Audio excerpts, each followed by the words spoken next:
Welcome to dream சமையல். இன்றைக்கி மீன் குழம்பு எப்படி வைக்கலான்னு பார்க்கலாம். நான் இங்கே சங்கரா மீன் எடுத்துருக்கேன், 300 கிராம் எடுத்துருக்கேன். அதுக்கப்புறம் புளி கரைச்சி வச்சுருக்கேன். அப்புறம் தேவையான அளவு வெங்காயம் தக்காளி ஒன்று எடுத்துருக்கேன், சிறுவாக கட் பண்ணிக்கோங்க. அப்புறம் கொத்தமல்லி கருவேப்பிலை சிறுவாக நறுக்கியிருக்கேன். இதுக்கு தேவையான மசாலா கடுகு, வெந்தயம், மிளகாத்தூள், மஞ்சள் பொடி, காரம், உப்பு, பூண்டு சிறிதளவு. இப்போ 3 டேபிள் ஸ்பூன் எண்ணெய் ஊற்றிருக்கேன். அது நல்லா காஞ்ச வேணே இப்போ கடுகு தாளிக்க போகிறோம். 1/2 ஸ்பூன் போடுறேன் நான். இப்போது அது நல்லா பொரிஞ்ச வேணே இப்போது வெந்தயம் ஒரு 1/2 ஸ்பூன் போடுறேன். இது நல்லா பொரியணும். ரெண்டுமே நல்லா பொரிஞ்ச வேணே தான் நம்ம வெங்காயம் போட போகிறோம்.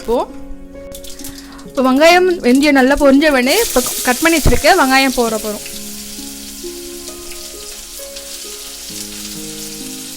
இது நல்லா லைட்டாக ப்ரௌன் கலர் வர வரைக்கும் நல்லா வதக்கணும். அப்போ தான் நல்லாயிருக்கும், பார்க்கறதுக்கு குழம்பு நல்லா ரெட்டிஷாக இருக்கும். இது நல்லா வதங்கணும், ஒரு 2 நிமிஷம் ஆகும், கொஞ்சம் வெயிட் பண்ணலாம். இப்போ வெங்காயம் பாதி நல்லா வதங்கின வேணே இப்போ பூண்டு போட போகிறோம். இந்த எண்ணெயிலே வதக்கினா நல்லா ஃப்ளேவர் கிடைக்கும், அதனால் இப்போ பூண்டு போட போகிறேன். நான் 3 பல் சிறுவாக கட் பண்ணி வச்சுருக்கேன். மலை பூண்டு நான் போட்டிருக்கேன். இப்போ வெங்காயம் பூண்டு நல்லா வதங்கின வேணே இப்போ தக்காளி கட் பண்ணி வச்சுருக்க ஒரு தக்காளி போட போகிறோம். அது நல்லா வதக்கணும். இப்போ நல்லா வதங்கின வேணே அப்புறமா மசாலாலாம் போடலாம்.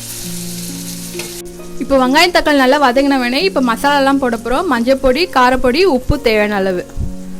காரப்பொடி 2 டேபிள் ஸ்பூன் அளவுக்கு நான் போட்டிருக்கேன். இது குழம்பு மிளகாத்தூள் தான், அதனால் அதுலேயே தனியாலாம் இருக்கும். அதனால் நல்லா இப்போ எண்ணெயிலே வதக்க போகிறோம். வெங்காயம் தக்காளி மசாலாலாம் நல்லா வதங்கிச்சு, எண்ணெய் மேலே திரிஞ்சு வருது. இப்போது நம்ம புளி கரைசல் இதை ஊற்ற போகிறோம். இது ஒரு நல்ல ஒரு கோலி அளவுக்கு லெமன், நான் பெரிய லெமன் எடுத்துருக்கேன், நான் கரைச்சி வச்சுருக்கேன்.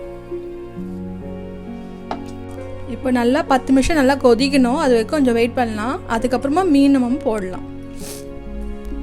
பாருங்கள், 10 நிமிஷம் நல்லா குழம்பு கொதிச்சிச்சு. இப்போ நான் ஏற்கனவே இந்த மீனில் மிளகாத்தூள், மஞ்சள் பொடி, உப்பு லைட்டாக போட்டிருக்கேன். அப்போ தான் இந்த மசாலா இந்த மீன்லேயே இறங்குறதுக்கோசம் மீன் போட்டிருக்கேன். இப்போது அந்த மீனில் இந்த குழம்புல இந்த மீனை போட போகிறேன். மெதுவாக ஒன்றா போடுங்க. வால் பகுதி, தலை பகுதி எல்லாமே போட்டால் நல்லாயிருக்கும். நான் இன்றைக்கி சங்கரா மீன் எடுத்துருக்கிறேன், நீங்கள் எந்த மீன் வேணால் எடுத்துக்கலாம். ஏரி மீன் எடுத்தால் இன்னும் நல்லாயிருக்கும்.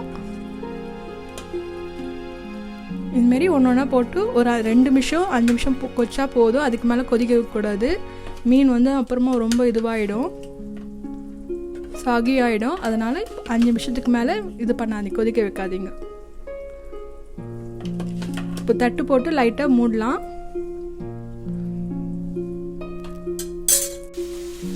பாருங்க, 5 நிமிஷம் நல்லா மீன் கொதிச்சிச்சு. இப்போ நான் லாஸ்ட்டில் இறக்கிறதுக்கு முன்னாடி கொத்தமல்லி கருவேப்பிலை அப்படியே தூவி விடுறேன். உங்களுக்கு சுவையான சங்கரா மீன் குழம்பு ரெடி ஆயிடுச்சு. இது நீங்கள் சூடாக சாப்பிடும் போது நல்லா ஆரணமைக்கு ஈவினிங்காக சாப்பிட்டா நம்மளா நல்லா டேஸ்ட்டாக இருக்கும். இந்த வீடியோ உங்களுக்கு பிடிச்சிருந்தா லைக் பண்ணுங்கள், ஷேர் பண்ணுங்கள், சப்ஸ்கிரைப் பண்ணுங்கள், கமெண்ட் போஸ்ட் பண்ணுங்கள். தேங்க்யூ.